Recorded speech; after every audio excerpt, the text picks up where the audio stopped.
Hi friends, இந்த வீடியோவில் நாம் ஆஹா கல்யாணம் சீரியல் ரிவ்யூ பற்றி தான் பார்க்க போகிறோம். அதுக்கு முன்னாடி நம்ம சேனலை மறக்காமல் சப்ஸ்கிரைப் பண்ணுங்கள். இங்கே பார்த்தோன்னா மகா வளமை போல் கிச்சனில் வேலை பார்த்துட்ருக்காங்க.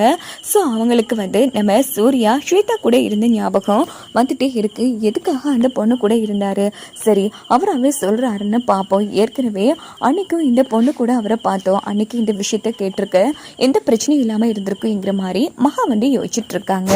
இந்த பக்கம் சூர்யாவும் வீட்டுக்கு வராங்க. அப்போது எல்லாரையும் பார்த்துட்டு நம்ம சூர்யா கண் மகாவையே தேடுது. என்னடா இது, நாங்கள் எல்லாரும் கொள்ள இருக்கோம், நீ யாரை தேடிட்டு இருக்க அப்படின்னு பாட்டி கேட்டதும் வேற யாரை தேடுவான், அவன் தன்னோட பொண்டாட்டி மகாவை தான் தேடுவான் அப்படின்னதும் மகா கிச்சனில் இருக்காங்களான்னு பார்க்குறாங்க. சூர்யா பார்த்தா மகா செமையாக முறைச்சிட்டே வேலை பார்க்குறாங்க.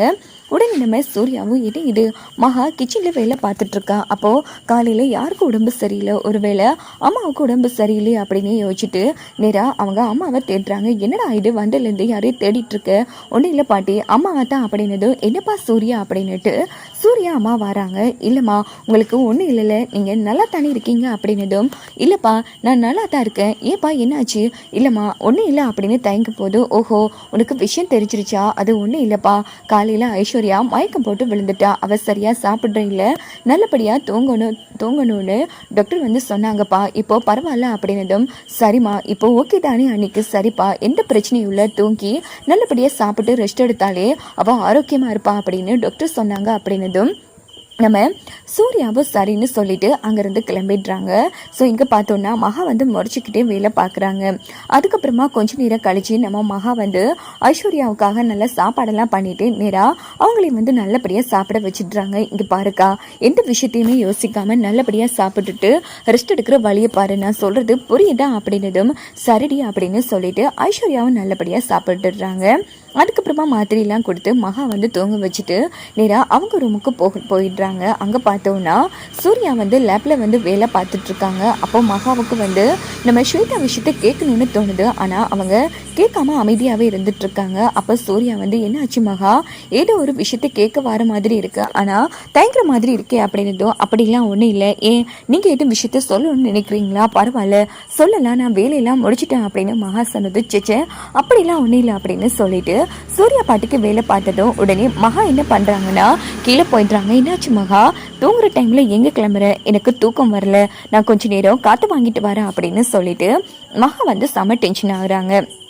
ஸோ மறுநாள் காலையில் பார்த்தோன்னா எல்லாருமே அவங்கவுங்க வேலையை பார்த்துட்டு காஃபிலாம் குடிக்கிறாங்க. அப்படின்னு பார்த்து திடீர்னு நியூஸ் போயிட்டுருக்கு. ஸோ எல்லோரும் ஆர்வமாக பார்க்குறாங்க. அங்கே பார்த்தோன்னா அனாமிகா அம்மா அப்பா பல கோடி பணம் மோசடி செஞ்ச பேரில் போலீஸ் அரெஸ்ட் பண்ணுறாங்க. இது பார்த்து நம்ம சூர்யாவோட ஒட்டுமொத்த குடும்பமும் சாமியா அந்த இடத்துல அதிர்ச்சி ஆகிறாங்க. அனாமிகா, என்னம்மா இது, உங்கள் அம்மா அப்பா போலீஸ் அரெஸ்ட் பண்ணுறாங்க, அதான் பாட்டி எனக்கு ஒன்றுமே புரியல அப்படின்னு சொல்லி நம்ம பாட்டி பேசிட்டு இருக்காங்க. இந்த பக்கம் நம்ம காயத்ரி அனாமிகா, என்னம்மா எது பிரச்சனையா? இல்லை பாட்டி, கண்டிப்பாக எங்கள் அம்மா அப்பா இந்த தப்பை பண்ணியிருக்கவே மாட்டாங்க பாட்டி, எப்படியாச்சும் எங்கள் அம்மா அப்பாவை வெளியில் எடுக்கணும் அப்படின்னு அனாமிகா அழுதுட்டு இருக்காங்க. சரி சரி அதான் அனாமிகா, என்ன இதுன்னு பார்க்கலாம் அப்படின்னு சூர்யா சொன்னதும் உடனே மகா என்னங்க நம்ம அனாமிகா கூட கிளம்புங்க அப்படின்னதும் விஜய் இங்கால நம்ம அனாமிகா சூர்யா 3 பேருமே கிளம்பி போலீஸ் ஸ்டேஷனுக்கு வராங்க.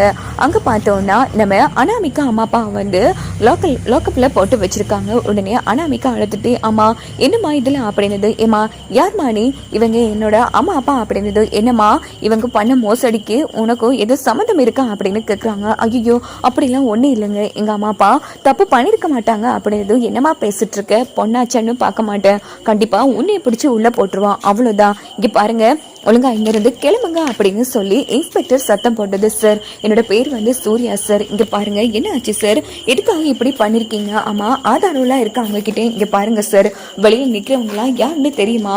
இவங்க எல்லாரும், இவங்க 2 பேரும் வெளியில் நிற்கிற பல பேர்கிட்ட பல கோடி பணம் வாங்கி ஏமாற்றி மோசடி பண்ணியிருக்காங்க. ஒவ்வொருத்தரும் கேட்குற கேள்விக்கு எங்களால் பதில் சொல்லவே முடியல சார், சொல்ல போனால் ஆர்ப்பாட்டமே பண்ண போகிறாங்க அப்படின்னதும் நம்ம சூர்யாவும் விஜயும் அதிர்ச்சி ஆகிறாங்க. சார் என்ன சார் சொல்கிறீங்க? ஆமாம் சார், இவங்கெல்லாம் சாதாரணமான ஆளே கிடையாது, தன்னோட பொண்ணை கட்டி கொடுக்குறேன்னு பேரில் 1000 மாப்பிள்ளையை பார்க்க வேண்டியது, அவங்க கிட்ட 1 கோடி 3 கோடின்னு வாங்க வேண்டியது, அதுக்கப்புறமா ஏதாச்சும் காரணத்தை சொல்லி அந்த கல்யாணத்தை தள்ளி போட வேண்டியது, இப்படியே பண்ணி ஏகப்பட்ட குடும்பத்தை ஏமாத்திருக்காங்க.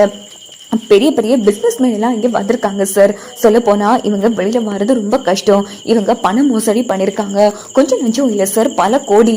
இப்போ இவங்க மட்டும் அந்த பணத்தை சரி பண்ணலன்னு சொன்னா கண்டிப்பா இவங்க காலத்துக்கு புற வெளியில வரவே முடியாது. ஒருவேளை பணத்தை சரி பண்ணாலும் அவங்களுக்கான மோசடி தண்டனை கிடைச்சே ஆகும். இங்க பாருங்க, நீங்களும் உங்ககிட்ட ஏமாந்துருக்கீங்களா அப்படின்னு இன்ஸ்பெக்டர் கேட்டதும் சிச்சே இல்ல சார், எங்க வீட்டு பொண்ணு அவங்க வீட்டு பொண்ணு எங்க வீட்டு மருமகளா இருக்கா அப்படின்னு. சிச்சே என்ன சார், அட ஏமாந்துட்டீங்க சார், நல்ல வேலை உங்ககிட்ட பணம் வாங்கிட்டு ஏமாத்தலையே, பெருமைப்படுங்க அப்படின்னு இன்ஸ்பெக்டர் சொன்னது. சார் அவ்வளவு பெரிய பணம் பல கோடி வாங்கி என்ன சார் பிரயோஜனம்? இங்க பாருங்க சார், அவங்க பிசினஸ் பண்ணிருக்காங்க. பிசினஸ் சரியில்லாத போவே அதை ஸ்டாப் பண்ணிருக்க இந்த அளவுக்கு அவங்களுக்கு கடன் வந்திருக்காது. ஆனா அப்படியே விட்டாங்களா? ஆடம்பர வாழ்க்கைக்காகவும் இப்படி நல்லா சோசா வளர்ந்துங்கிறதுக்காக கோடி கோடியா வாங்கியே இப்படி ஏமாந்து போயிட்டாங்க. கடைசியில பல பேர் இவங்களால ஏமாத்தப்பட்டிருக்காங்க. இங்க பாருங்க சார், எதுவா இருந்தாலும் நீங்க கோர்ட்ஸ்ல பாத்துக்கலாம், கிளம்புங்க அப்படின்னு சொன்னதும் விஜய் சூர்யாவுக்கு என்ன பண்றேன்னு தெரியாம வெளியில வந்துடுறாங்க. நேரா விஜய் அனாமிகா, இன்ஸ்பெக்டர் சொல்றதுலாம் உண்மையா? அது எப்படி உனக்கு தெரியாம உன்னை பொண்ணு பார்க்காம வந்திருப்பாங்க சொல்லு. உன்னை பொண்ணு பார்க்க வந்தாங்களா? விஜய் நான் சொல்றதை கேளுங்க அப்படின்னதும் விஜய் அனாமிகா கணத்துல அடின்னு அடிக்கிறாங்க. அப்படின்னு பார்த்து மகா வீட்டுல இருந்து எல்லாருமே வந்துடுறாங்க. சூர்யா எதுக்குப்பா இப்போ நீ அனாமிகாவா நம்ம விஜய் கிட்ட விஜய் எதுக்குப்பா நீ இப்போ அனாமிகாவா அடிக்கிற அப்படின்னு சூர்யாமா கேக்குறாங்க. இவ என்ன வேலை பண்ணிருக்கான்னு கேளுங்க. இவங்க அம்மா அப்பா உண்மையிலேயே பல பேர்கிட்ட இவளை கல்யாணம்ங்கிற பேர்ல கட்டி கொடுக்கறதா சொல்லி பணம் பல கோடி மோசடி பண்ணிருக்காங்க.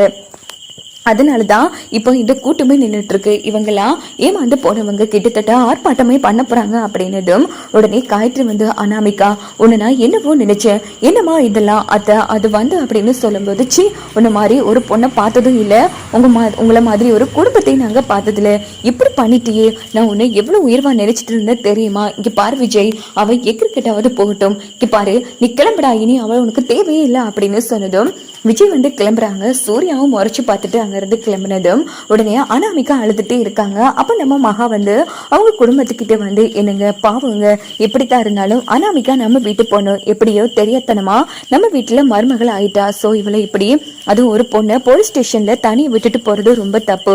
நம்ம கடமை, எப்படியோ தெரியாதனமா நாமளும் அவங்க கிட்டே ஏமாந்துட்டோம். ஆனா அவங்க அம்மா அப்பாவை வெயில எடுக்க வேண்டியது நம்மளோட கடமைங்க, அவர் தனி இருக்க கூடாது அப்படின்னு சொன்னதும் உடனே நம்ம சூர்யா அம்மா ஆமாப்பா மகா சொல்றது சரிதான், நீ போய் அவங்கள பெயில் எடுத்து விடு, அவங்க நம்ம கடமை அவங்கள பெயில் எடுக்க வேண்டியது, அதுக்கப்புறமா மிச்சத்தை பாத்துக்கலாம்ப்பா, ஒரு பொண்ணு தனி நின்று அசிங்கப்படக்கூடாது அப்படின்னதும் என்ன பேசிட்டு இருக்கீங்கக்கா, இதெல்லாம் தெரிஞ்சுதான் பேசுறீங்களா? இப்படி பட்ட வைந்த வீட்டுக்கு மருமகளா ஆகவே கூடாது அப்படின்னதும், இங்க பாரு நீயும் மருமகளா பாக்குற காயத்ரி, நான் அவளை ஒரு பொண்ணா பாக்குறேன். ஒரு பொண்ணு தனித்தனியா இருக்கிறது ரொம்ப பாவம். அதுக்கப்புறமா அவளுக்கு எது ஆகி நாம பின்னாடி ஃபீல் பண்றதை விட இப்பவே சரி பண்றதுதான் பெட்டர் அப்படின்னதும் உடனே சூர்யாவும் வெயில் எடுக்கிறதுக்கு